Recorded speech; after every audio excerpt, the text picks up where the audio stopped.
사람들이 좋아하는 말 중에 성공이라는 말도 있고 승리라는 말도 있습니다. 사람들은 성공한다는 말, 승리한다는 말 다 좋아합니다.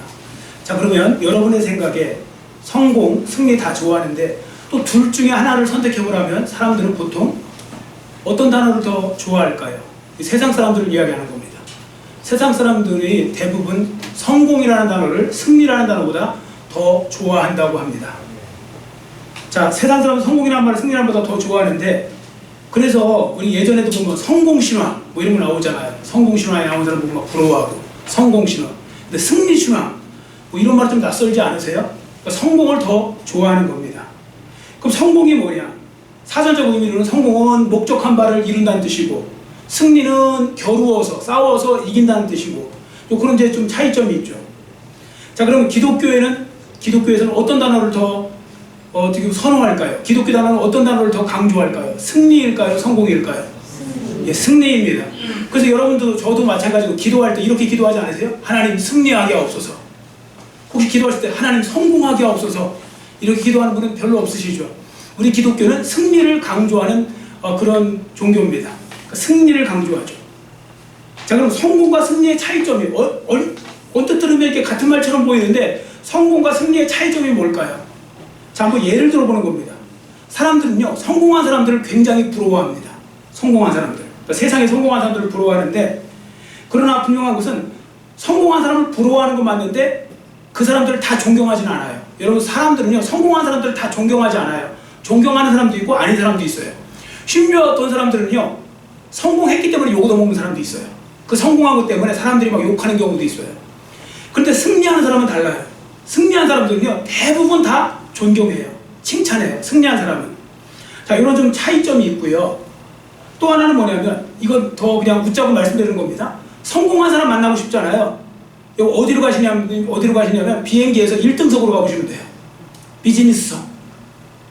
3등석으로 가시면 안 되고요. 2등석, 1등석으로 가보시면 거기 있는 사람들이 성공한 사람들이 많아요. 세상적으로. 근데 그 사람들 이제 부러워하는 거죠.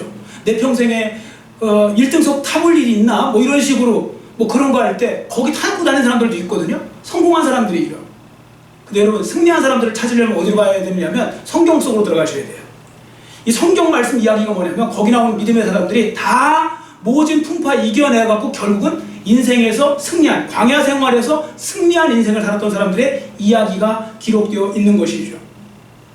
성경에 보시면 성공한 사람임에도 불구하고 실패한 사람들이 많이 기록되어 있는데, 예를 드는 겁니다. 대표적인 사람이 누구냐? 사울왕, 솔로몬왕, 이런 사람들이요. 여러분, 사울왕은 진짜 성공신화의 주인공 아닙니까? 그냥 서민이었다가 이스라엘 일대 왕이 되잖아요. 지금은 대통령 된 거 아닙니까? 그냥 서민으로 지나다가 갑자기. 그럼 그렇게 초고속 신분 상승하기가 쉽습니까?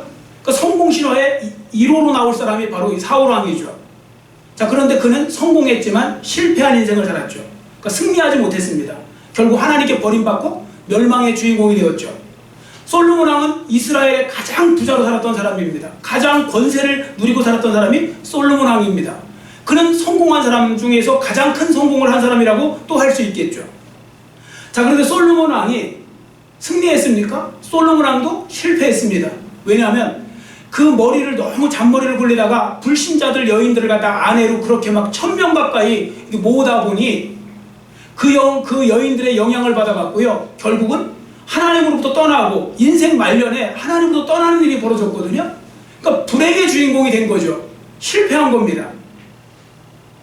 자, 용문산 혹시 가보셨나요? 용문산 가면 왜 거기 유명한 거 있잖아요. 세상 사람들은 저를 생각하는지 모르겠지만 거기 은행나무 있잖아요. 천년 묵은 은행나무. 1000년이 이제 넘었겠네요. 그 은행나무 보면요, 저도 봤는데 진짜 막 사람들이 막 칭찬하지 않아요? 막 대단하다고 하고 막 그 은행나무에 찬사를 보내잖아요. 잠깐, 왜 그럴까요? 왜 1000년 묵은 은행나무한테 찬사를 보냅니까? 그 은행나무가 무슨 목적이 있어서 목적을 이뤄갖고 성공해서 은행나무한테 찬사 보내는 거 아니죠. 1000년이 넘는 동안에 그 별의별 기상이변이 다 있었고 별의별 게 다 있었고 산불도 있었고 다 있었는데 그 모든 걸 다 견뎌내고 승리해서 지금 있기 때문에 찬사를 보내는 거 아닙니까? 그래서 승리한 사람들에게는 마찬가지로 승리한 사람들에게는 찬사를 보내고 또 칭찬을 하고 다 그렇게 하는 거죠. 그런데요, 여러분 하나님에 대해서도 아셔야 될 것이 하나님은요 성공한 사람에게는 별로 관심 없으세요. 제가 성경을 공부하다 보면 하나님은 성공한 사람은 별로 관심 없고요, 승리한 사람에게 더 관심을 가지세요. 승리한 사람. 만일하나 성경책이요 하나님 말씀이 성공한 사람을 강조했잖아요. 그럼 성경 이야기에는 뭐만 나올까요? 왕들의 이야기, 고관대장의 이야기, 총독 빌라도와 같은 사람이 주인공이 되어서 그런 역할을 하지 않겠습니까? 그죠? 성공한 사람이라면. 그런데 성경은 그 사람들은 다 주변 인물로 빼요. 그리고 누구 같은 사람을 세우냐? 아브라함, 이삭, 야곱 이런 사람들을 집어넣거든요. 그럼 이 사람들이 누구냐? 이 사람들이 그럼 세상적으로 성공한 사람이냐? 아닙니다. 어떤 분들은 아브라함 부자라고 하는데 물론 부자는 많아요. 아브라함이 양도 많았던 거 맞아요. 그런데 여러분 그거 아세요? 아브라함이 부동산에는 땅 한 평 제대로 없었다는 거? 가나안 땅에 들어가서요 아브라함이 구입한 건 자기 부인 사라가 죽었을 때 무덤지로 하나 그 막벨라고 그거 산 거밖에 없어요. 그래서 오히려 아브라함은 이방인과 같이 살았다고 했거든요, 성경에. 그러니까 나그네와 같이 살았다고 했거든요, 성경에. 그러니까 아브라함은요 이 땅에 그렇게 뭐 미련을 갖고 산 사람이 아니에요. 이삭도 마찬가지고 야곱도 마찬가지입니다. 그러니까 그 사람들은 근데 왜 성경은 그들을 높이느냐? 그들이 믿음 안에서요 그 광야와 같은 인생을 승리한 사람이기 때문에 그런 겁니다. 그 모든 풍파를 다 이겨내고 승리했거든요. 성경은 그런 사람들에게 관심을 두고 있다는 걸 기억하실 필요 있습니다. 그러니까 성경은 성공한 사람이 아니라 승리하는 사람에게 그 집중하고 있다는 것을 여러분들은 유념하셔야 됩니다. 자, 그런 면에서 한 가지 말씀드릴게요. 여러분, 만일하나 여러분께서 어떤 문제를 꼭 기도하셨는데 그 기도 응답을 받지 못했다면 그 기도는 헛된 기도가 되는 겁니까? 아니, 또 다시 말씀드려서 기도를 했는데 응답받으면 성공한 것이고 응답을 받지 못하면 실패한 것입니까? 아닙니다, 절대로. 자, 그러면 오히려 성경은 기도에 대해서 어떻게 말하느냐면 저를 따라 큰 소리를 해주시기 바랍니다. 기도한 사람은 기도한 것 자체로 이미 승리한 것입니다. 아멘. 기도한 사람은요 이미 기도한 것 자체, 그러니까 여러분들 응답 받든 안 받든 기도하신 그 자체가 승리한 걸로 하나님은 쳐주시는 것입니다. 승리한 것으로. 순종도 마찬가지입니다. 여러분 하나님 앞에 순종한다고 다 형통한 길이 있는 거 아닌 거 아시죠? 어떤 경우는요 순종했는데 더 어려운 일이 생겨나고요, 순종했기 때문에 더 힘든 일을 당하기도 하고 그래요. 그럼 그건 실패한 겁니까? 아니라는 겁니다. 순종의 길에는 실패라는 게 없다는 거예요. 순종하면 무조건 승리한 거라고 하나님이 그렇게 인정해 주신다는 것입니다. 그러니까 순종에는 실패가 없습니다. 순종한 사람은 이미 주 안에서 승리한 사람으로 하나님께서 그렇게 평가해 주신다는 걸 여러분들이 기억하셔야 됩니다. 그러니까 꼭 광야를 통과해서 가나안, 젖과 꿀이 흐르는 땅, 가나안이라는 단어가 뭡니까? 젖과 꿀이 흐르는 땅, 축복의 땅, 축복, 은혜 뭐 이런 거 이야기할 때 쓰잖아요. 그 가나안 땅에 꼭 들어가야만 승리했다고 성경은 말하지 않고요, 가나안 땅에 설령 못 들어가도 그 광야 생활 속에서도 승리할 수 있다는 걸 성경은 가르쳐주고 있는 것입니다. 자, 우리가 믿음장인 히브리서 11장을 통해 우리가 이 사실을 확인할 수 있습니다. 여러분 믿음장 히브리서 11장이죠? 자, 거기에 어떻게 살았는지 제가 읽어드릴 테니까 잘 귀를 집중해서 들어보세요. 히브리서 11장 36절부터 제가 읽어드립니다. 또 어떤 이들은 조롱과 채찍질 뿐 아니라 결박과 옥에 갇히는 시련도 받았으며 돌로 치는 것과 톱으로 켜는 것과 시험과 칼로 죽임을 당하고 양과 염소의 가죽을 입고 유리하여 궁핍과 환난과 학대를 받았으니 이런 사람은 세상이 감당하지 못하느니라. 그들이 광야와 산과 동굴과 토굴에 유리하였느니라. 자, 이런 말씀이 있거든요. 무슨 말씀인가 하면 믿음 지키려고 죽음도 각오하고 뭐 갇히기도 하고 뭐 고난도 당하고 매도 맞고 돌에 맞고 뭐 이러면서 다 견뎌냈다는 겁니다. 자, 그럼 이 사람들이 곧바로 다 그럼 그 시기를 지난 다음에 우리 삶 속에서 이 땅의 삶을 말하는 겁니다. 이 삶 속에서 그럼 가나안 쪽으로, 가나안의 축복으로 들어갔느냐? 자, 우리 그 다음 절 우리 한번 같이 읽어볼 거예요. 앞에 보시고 히브리서 11장 39절 같이 읽습니다. 이 사람들은 다 믿음으로 말미암아 증거를 받았으나 약속된 것을 받지 못하였으니. 아멘. 제가 세번역 성경으로 읽어드릴게요. 세번역 성경. 이 사람들은 모두 믿음으로 말미암아 훌륭한 사람이라는 평판은 받았지만 약속된 것은 받지 못하였습니다. 자, 보세요. 하나님 앞에 인정받은 거예요. 그런데 그 사람들이 그럼 약속된 거, 이 가나안을 말합니다. 그러면 여러분 그 모든 걸 통과하면 곧바로 뭐 평안하고 평탄한 삶만 주어지느냐? 그거 아니라는 겁니다. 그 약속된 것을 받지 못했다는 겁니다. 자, 구약에 보시면 그걸 시각적으로 보여주는 대표적인 사람이 나오죠.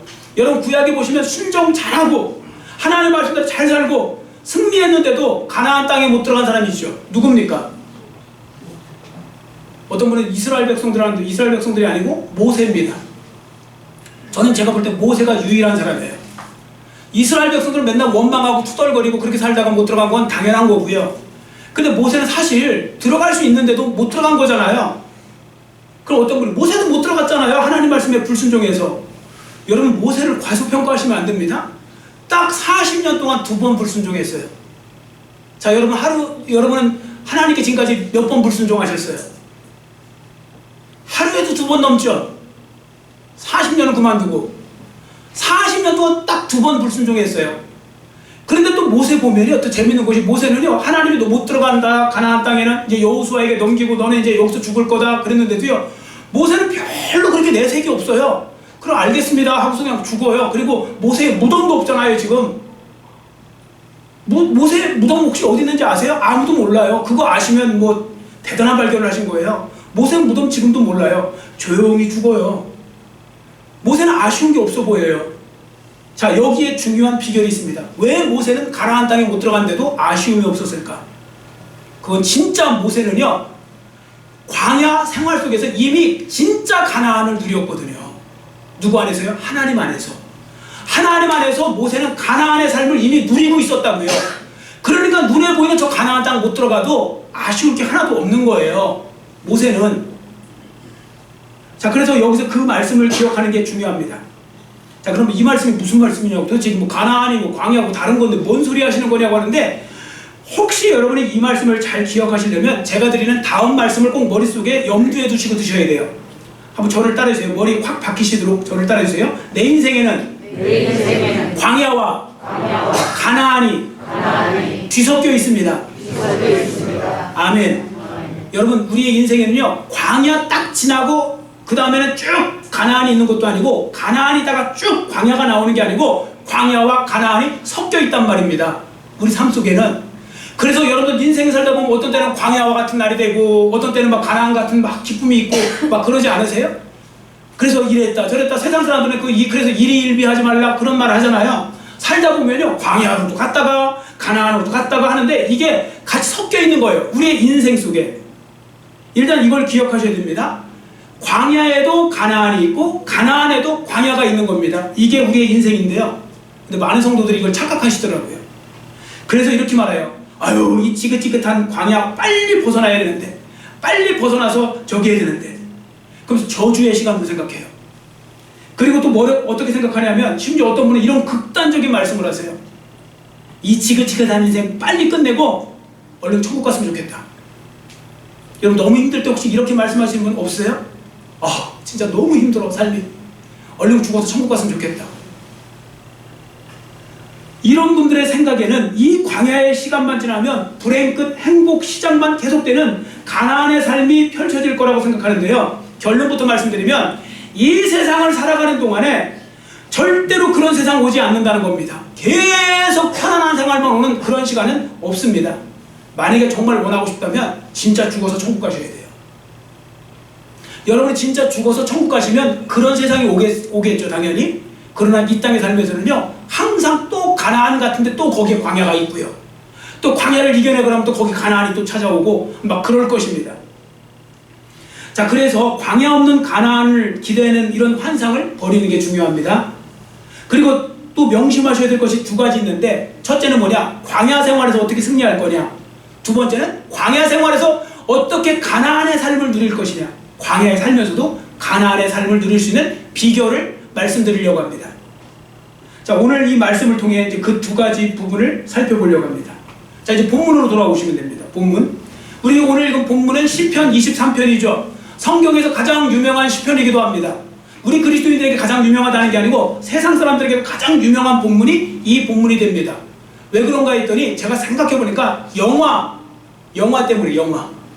여러분들 왜 해외 영화, 이렇게 특히 이제 외국 영화 보면 장례식 일어나면, 장례식 때 보면 항상 목사님이 이렇게 뭐 성경 본문 읽으면 이거 읽지 않으세요? 여호와는 나의 목자시니 뭐 이러면서 거의 10개 중에 9개는 이 본문 읽어요. 그래서 세상 사람들한테도 알려진 말씀이 이 말씀이에요. 세상 사람들이 내가 거기 길이요 진리요 생명이니 이런 거 몰라도요, 여호와는 나의 목자시니 성경 말씀 이거 다 아는 게 영화의 영향력이에요. 자, 그만큼 유명한 말씀인데, 자, 그러면 이제부터 이 시편 말씀은 우리 그리스도인들은 다 아시잖아요. 여러분 이미지 그림화 시켜보세요. 지금 이걸 우리 읽었잖아요. 1절부터 6절 딱 그림으로, 한 폭의 그림으로 딱 할 때 떠올려보세요. 떠올리면 떠올리세요. 눈을 감으셔도 돼요. 이렇게 떠올려보세요. 이 시편 23편을 딱 떠올려보세요. 떠올리셨나요? 혹시 이 그림 아니에요? 이것 때문에 많은 영향을 받아요. 이게 우리나라에서 가장 유명한, 어떻게 보면 목자와 양 나올 때 하는데, 이걸 시편 23편 말씀으로 생각하고 저걸 생각해요. 푸른 풀밭과 맑은 시냇물과 이런 거 한가롭게 이렇게 뭔가 풀을 뜯고 하는 뭐 저런 모습, 한 폭의 아름다운 목가적인 풍경화, 저런 아름다운 풍경화. 집에 다 저거 하나씩 있죠. 저 그림 뭐가 저기 액자로 있던 아니면 그 뭐 상으로 있던 뭐 성경상으로 있던 다 있잖아요. 저거 많이 쓰잖아요. 근데 저 그림이요, 사람들한테 많은 힘도 줬지만 한편에서는 시험도 많이 들게 하는 그림이에요. 제가 볼 때. 왜냐면 저 그림 보다 보면 시험이 들어요. 무슨 시험 드냐? 예수님을 믿으면 이 그림과 같이 멋진 세상에 와야 되는데, 아니 왜 내 인생은 이렇게 부족한 거 투성이지? 아니 왜 다른 사람들은 저 푸른 풀밭에 누워있는 그 양처럼 편안하게 사는 것 같은데 왜 내 인생은 광야 인생이지? 그러면서 예수님 믿으면 저런 세상에 와야 되는데 왜 내 인생은 여전히 똑같지? 이런 생각이 든다는 것입니다. 이게 왜 그런가 하면 이게 그림 잘못 그리셔서 그래요. 저 그림은 진짜 제가 볼 때 너무 부분적인 그림이에요. 그러니까 그림을 다시 그려볼 필요가 있어요. 그래서 지금 그림 그려보려고요. 저는 이럴 때 진짜 제가 좀 그림 그리는 재주만 있었으면 제가 따로 그려봤을 텐데, 진짜 그림 그리는 재주가 없어서 제가 못 그렸거든요. 혹시 주위에 그림 그리고 싶은, 그림 그리는 분 있잖아요. 화가 이런 분 있으면 저거 진짜 제가 드리는 이 말씀 듣고 꼭 그렇게 한번 그려보라고 하세요. 그리고 그 그림을 갖다가 나눠줘야 돼요. 성도들에게. 전혀 다르다는 걸 알 수 있는데, 자, 그럼 머릿속으로만 이제 그려보는 거예요. 머릿속으로. 뭐 눈을 감으시고 들으셔도 됩니다. 자, 먼저 저 지금 푸른 풀밭, 저 맑은 물가, 뭐 양들 저거 그대로 넣으세요. 일단 그림에. 저거 기본입니다. 근데 한 부분에만 넣으세요. 조금만. 그리고 그 다음에 뭘 넣으셔야 되냐면 4절에 나오는 것처럼요, 무시무시한 사망의 음침한 골짜기를 집어넣으셔야 돼요. 그러면 사망의 음침한 골짜기가 어디 하나 있는 게 아니고요, 이스라엘에 가면 이게 광야다 보니까요, 이게 막 불모지고 막 그러다 보니까 목초지와 목초지까지 이동하는데요, 별의별 위험한 데가 많아요. 골짜기도 있고 뭐 돌아가는 길, 낭떠러지 같은 길, 이걸 다 사망의 음침한 골짜기라고 하는 거예요. 양들이 거기 가다 떨어져 죽기도 하고 막 그러거든요. 자, 그런 길이 엄청나게 더 많아요. 그런 길이 거의 80%라고 보시면 돼요. 자, 일단 집어넣으세요. 거기다가. 그 다음에 또 뭘 집어넣으셔야 되냐면, 지금 말씀드린 대로 저런 푸른 풀밭은 정작 이스라엘 가면 별로 없어요. 저런 건 진짜 없어요. 아예 저 상태는 없어요. 아예 없어요. 저런 데는. 조금 있는 거예요. 그냥 풀 같은 거 있고 뭐 목초지 조금 있는데, 대부분은 또 뭔지 아세요? 색깔이 암갈색이에요. 땅이. 뭐냐면 광야니까요. 누런 색깔이 훨씬 많아요. 그거 한 80% 그리셔야 돼요. 그러니까 80%에 그게 섞여 있는 거예요. 그 사망의 음침한 골짜기랑.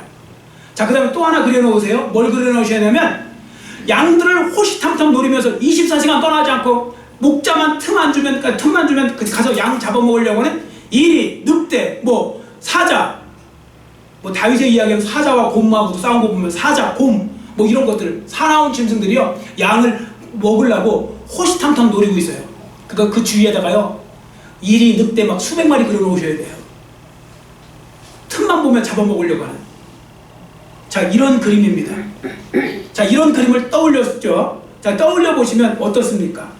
이 그림에 딱 떠올리는 이미지, 저 푸른 초원에 그림 같은 집을 짓고 사랑하는 우리님과 뭐 이 그림 생각나세요? 아니죠. 오히려 굉장히 치열한 삶이 나타나죠. 오히려 저는 그 생각을 하니까, 야, 이게 우리 인생이네. 우리 인생이 그렇게 치열하지 않으세요? 우리 인생이 그렇게 제대로 리얼하잖아요. 힘들잖아요. 어렵잖아요. 사람 사는 게 힘들다고 하잖아요. 나만 힘든 게 아니고 다 힘들어요. 정도 차이는 있겠죠, 당연히. 그러나 힘들어요, 다. 그게 인생이라고요. 오죽하면 세상 사람들은 고해라는 말, 쓴 바다라고 했겠어요. 인생을 고해, 쓴 바다 이런 표현 썼잖아요. 그게 인생인 것입니다. 자, 이제 이 말씀을 머리에 염두에 두시고 1절을 읽으시면 됩니다. 자, 1절 말씀 같이 큰 소리로 읽겠습니다. 여호와는 나의 목자시니 내게 부족함이 없으리로다. 아멘. 다윗은 목동 출신입니다. 누구보다 양과 목자의 관계를 잘 알았어요. 그래서 이 목자와 양의 관계를 잘한 다윗이 이렇게 비유하면서 자기를 양으로, 하나님을 목자로 비유하면서 우리 성도들에게, 예수 믿는 사람들에게, 하나님의 백성에게 하나님이 어떠한 존재가 되고 어떠한 존재인지를 가르쳐 주려고 한 거예요. 자, 여러분 이전에 한번 말씀드렸던 거 기억나는데, 여기 성경에 나오는 양은요 뉴질랜드 양이 아니에요. 그러니까 요즘 양의 대표는 뉴질랜드 양이라고 하거든요. 왜냐면 뉴질랜드가 양 제일 많이 키우면서 하는데, 여러분 뉴질랜드 가보시면 알지만 호주도 마찬가지고 진짜 막 초원 같은 데 보면 와 어마어마하잖아요. 그 초원 진짜 저 푸른 초원 위에 양들이 거기 딱 있어요. 그리고 그 어마어마한 초원에요 울타리를 다 쳐놔요. 짐승들은 한 마리도 못 들어와요. 그냥 가만히 눈뜨면 먹을 거 있고 눈뜨면 먹을 거 있고 이런 세상이에요. 양들에게 천국과 같은 곳이 이 뉴질랜드 그 양들이에요. 그래서 뉴질랜드 양들에게는 목자가 별로 인기가 없어요. 뉴질랜드 양들은요 목자 없어도 돼요. 그냥 지들끼리 먹고 살아도 돼요. 뭐 여기도 풀 있고 풀 먹고 뭐 물 마시고 그럼 살면 되는 거 아닙니까? 오히려 뉴질랜드 양은요 목자를 무서워한대잖아요. 목자가 가끔씩 나타나면요 그날은 털 깎이는 날이든지 도살장 들어가는 날. 그런데요 이스라엘의 양은 달라요. 여기는 말씀드린 대로 그 척박한 곳에서 정말 물도 찾아야 되고 풀도 찾아야 되고 이러면서 살아야 되는 정말 치열한 그런 세상이거든요. 그래서 이스라엘 양들은요 목자가 없잖아요. 죽은 거나 마찬가지예요. 죽은 목숨이냐. 일단 자기들끼리 목초지를 발견 못해요. 양들은 어리석었고 목자가 발견시켜줘 갖고요 거기다 이끌어다 줘야 먹는 거예요. 목자가 그거 안 하면 굶어 죽어요. 그 다음에 또 양들은 시력 나쁜 거 알죠? 양들이 1m를 제대로 못 본대요. 양들이 시력 나쁜 동물 중에 유명한 동물이잖아요. 그래서요 사망한 그 음침한 골짜기, 이렇게 골짜기나 이런 데 절벽길 가다 보면요 그냥 떨어져 죽기도 하고 막 그래요. 그래서 양들이 잘하는 거 뭔지 아세요? 목자 음성을 잘 듣고요 목자 발걸음 그대로 따라간다는 거예요. 양들은. 그래서 안전하게 그 골짜기를 지나가는 거예요. 자, 그러니까 목자 없으면 죽은 거겠죠. 그래도 목자가 지켜주지 않잖아요. 짐승들한테 밥 되는 거예요. 밥.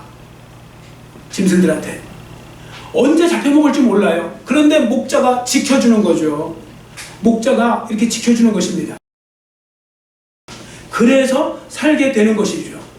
그래서요 아까 이제 말씀드렸잖아요.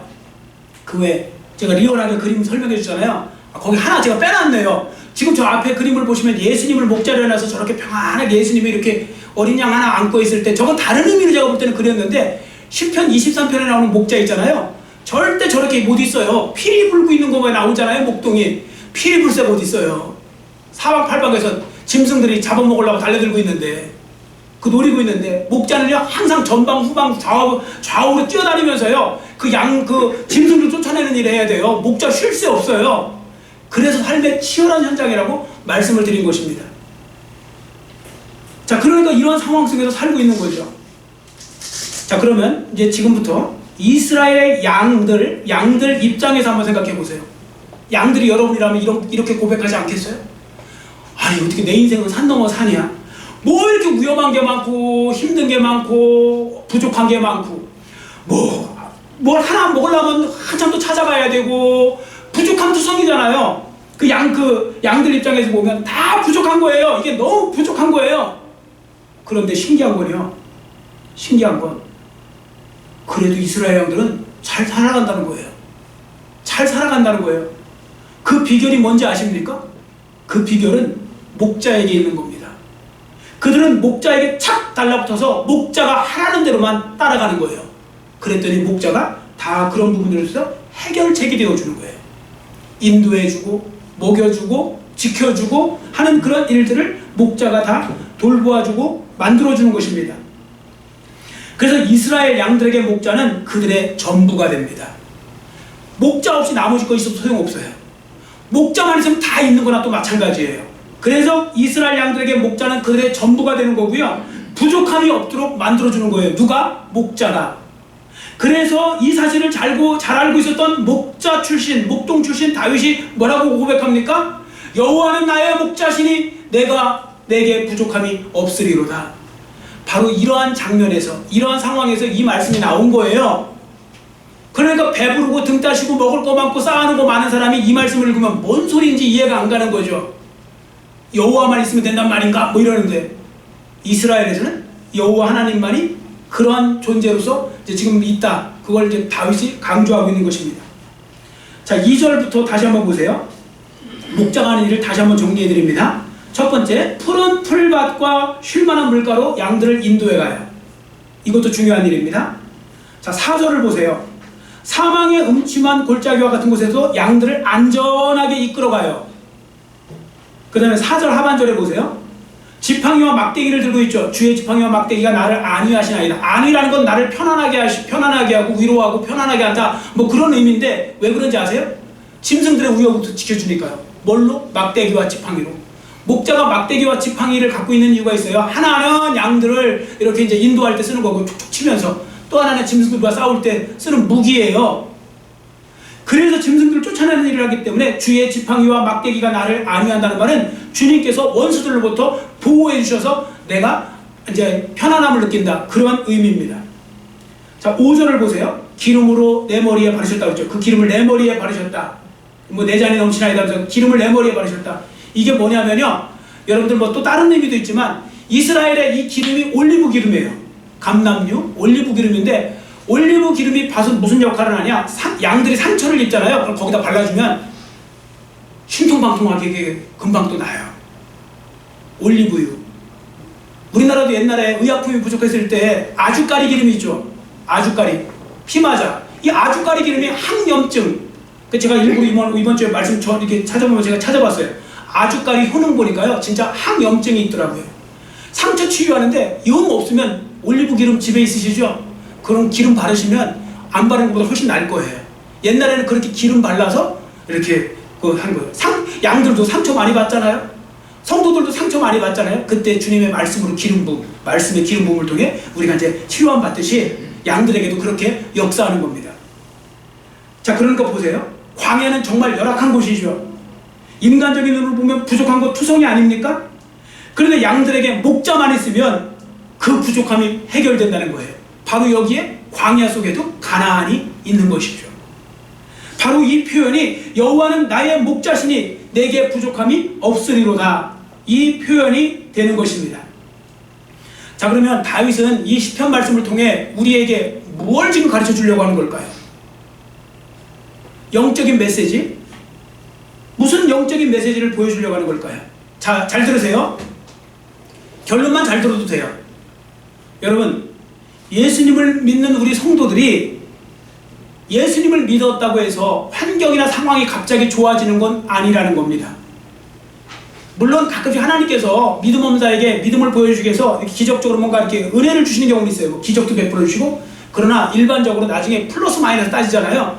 예수님 믿고 낫다고 해서 여러분이 갑자기 환경이 확 좋아지는 사람 얼마나 있습니까? 예를 들어서 예를 드는 거예요. 예수님을 믿고 났더니 갑자기 월급이 확 올라요. 그런 경험 해보셨어요? 예수님을 믿고 났더니 막 뭐가 갑자기 다 잘 됐어요. 뭐 이렇게 뭐 어떻게 했어요? 뭐 이렇게 했어요. 뭐 이런저런 그런 거 없잖아요. 그냥 똑같잖아요. 상황이, 환경이.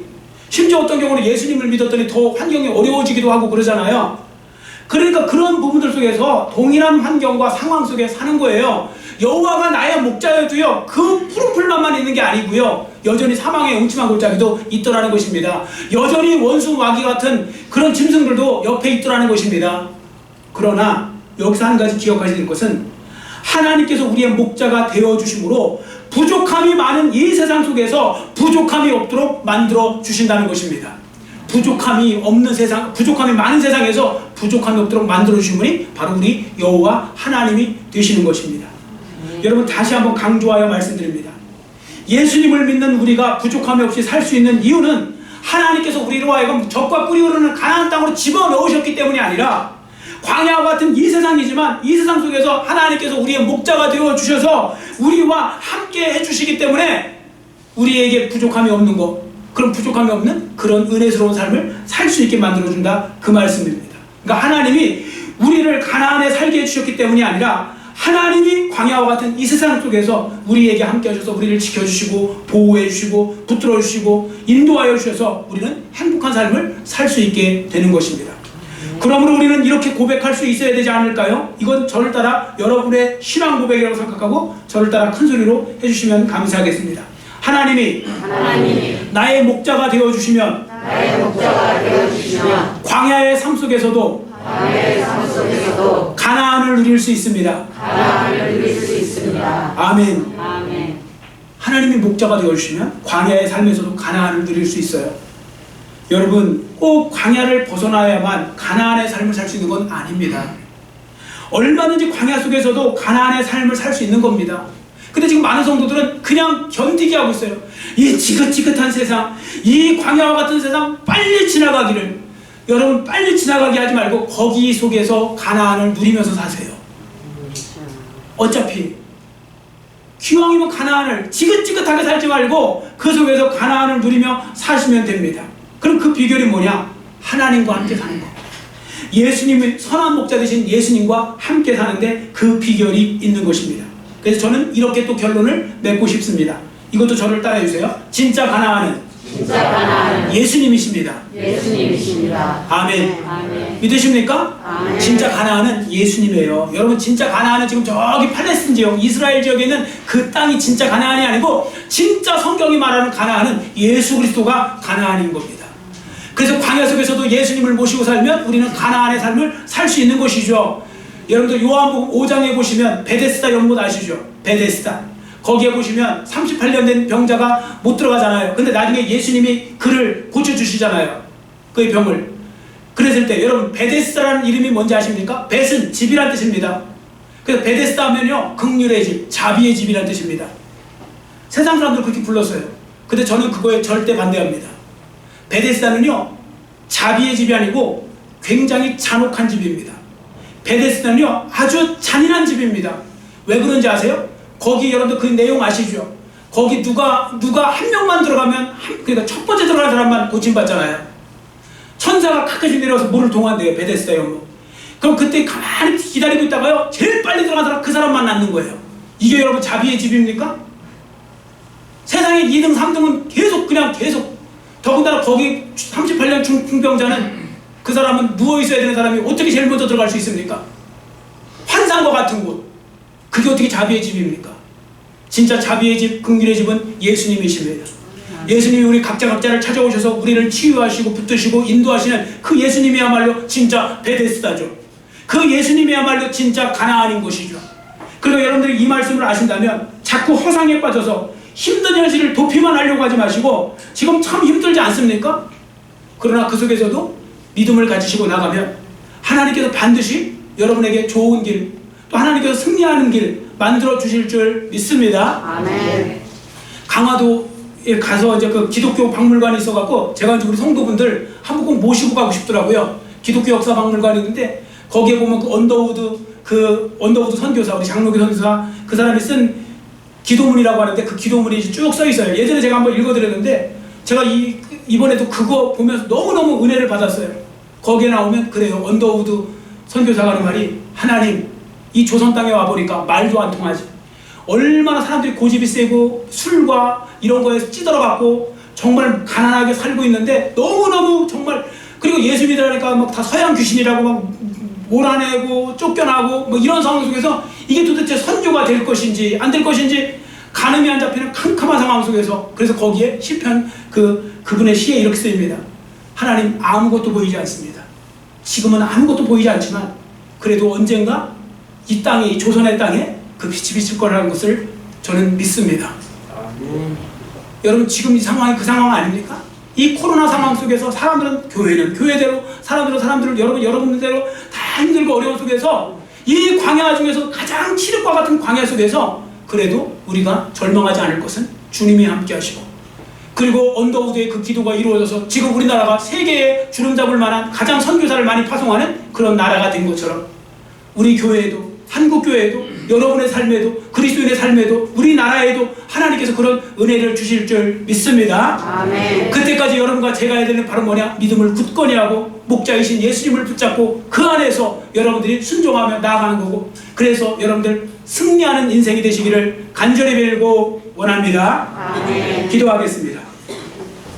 사랑하는 하나님 아버지, 오늘은 말씀을 통하여서 광야의 삶에서도 가나안의 삶을 살 수 있는 방법을, 비결을 살펴보았습니다.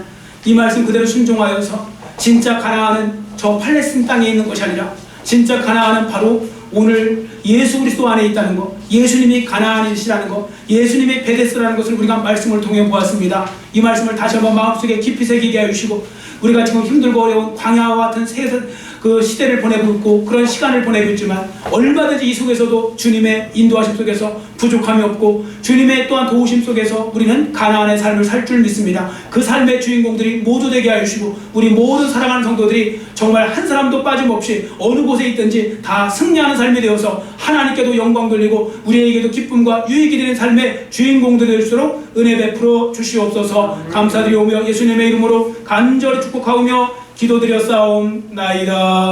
아멘.